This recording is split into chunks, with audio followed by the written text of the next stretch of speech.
Ang gulo po ng ating gobyerno. Yan po ang nangyayari kung ang liderato, ang mismong chief executive ay hindi alam ang kanyang ginagawa. Ngayon, si Senator Escudero, Senator Villanueva, they're being threatened with cases. Bakit? Because of the impending impeachment trial.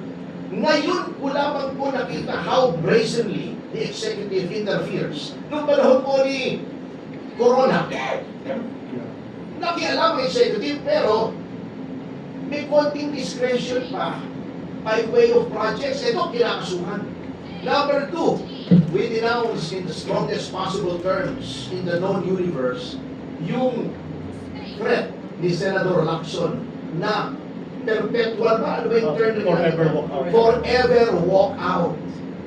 Ang dami-dami na po. I was here last Wednesday as a demonstration of support ng PDP kay Senator Amy Marcos. Although ang instruction sa akin, huwag ka na magsalita, just show yourself there na naka-PDP ka at to convey the unspoken message that PDP is behind the efforts of Senator Amy Marcos. Kaya nandun na po ako when asked to speak by Senator Amy, I respect Ang bahala sila.